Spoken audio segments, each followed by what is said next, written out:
All right.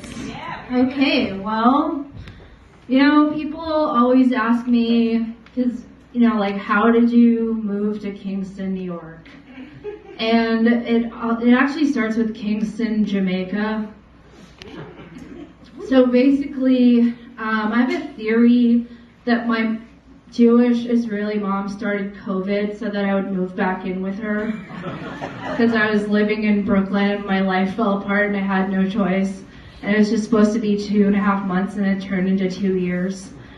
And I got a remote job, and that job sent me to Kingston, Jamaica, where I didn't realize that I was going to be sent there to train the tech support team, who would then get paid a quarter of what I made, and then I would be laid off, and so would my entire team after that. Classic tech story. So I wanted to claim unemployment because that company was based in New York. And I was like, okay, I earned it. So I went on Zillow and I saw a place for rent in Kingston, New York. And it was $800. And I thought, this is amazing.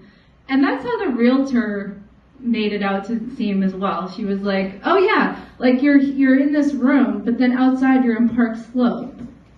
And that was in the Stockade district. And it was actually basically a halfway house. So yeah, the price was too good to be true. So I'm sitting there claiming unemployment, and that was $525 a month. Before and after tax is an important part of this story. And I only have 10 seconds because we only have 5 minutes to explain that I was adopted by a Scottish guy from the UN who was based in the Golan Heights, and my Israeli mom was his trophy wife, and we were like his souvenirs. Okay, so that's how I ended up in Canada and then New York. Yes. Anyway, so I thought, I'm like a jump into the deep end kind of person. So I thought, I'm unemployed, what a better way to connect with my roots than take a Hebrew class at the Reformed Synagogue in Kingston, New York. And then, as I did, 2 lessons in, they were like, we need a new Hebrew school director, and you're a Jew with a pulse. I've never had a bar mitzvah in my life. All of a sudden, I'm the new Hebrew school director, and they're asking me to lead Yom Kippur services. I'm basically in the Jewish version of Sister Act at this point. I even ordered a book online, which was Jonah and the Whale. And then as I got it, and I was doing the Yom Kippur service, which I just Googled everything 2 days ago for the kids. Luckily, it was the kids service, not the adult service, that can tell the difference. And they really couldn't tell the difference because Jonah and the Whale is a Christian story.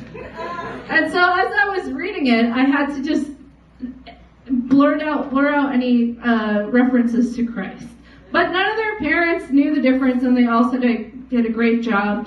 When I did a Hanukkah party and I ordered a piñata dreidel, and I saw the rabbi cringe as the kids were all batting it with candy, it wasn't that much of a surprise when they didn't renew my contract for the next year and said that they wanted to go with someone with a more formal Jewish education experience.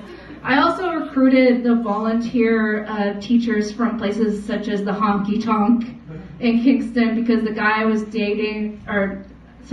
to date me, had a vaguely Jewish sounding last name, and his dad was Jewish, and I convinced him that being a Hebrew school teacher would be a great way to pick up chicks. And it was. So, anyway, the reason that I'm not going to hell for this is because A, Jews, as I've learned this year, just learned, being a secular Jew my entire life, it's a question. We don't really know if there's a hell or not, but here's why I'm definitely not going. Do you guys remember the detail that I said about unemployment? All right, I said I made $525 before taxes. So it turns out that if you claim unemployment, you can only make $500 a week. And so for the privilege of this insane fakery, which I did this year, for survival and also for some kind of messed up connection to Judaism that I've always wanted, I have to pay back all $8,000 of my unemployment. Yes, because it's a before tax, after tax scenario.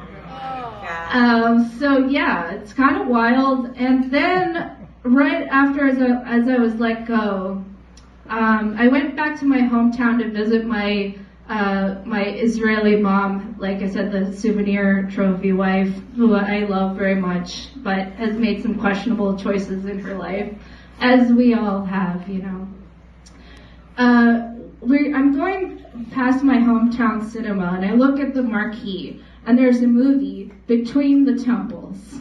And it was all shot at the synagogue that I was just fired from. And it was crazy, because this is Edmonton, Alberta, okay? I don't know if you guys know where that is, but it's basically Alaska. And, okay, so I go to the clerk, long story short, I go to the clerk, and I buy the tickets to the movie, which is all, the kids from the Hebrew school are all in the movie.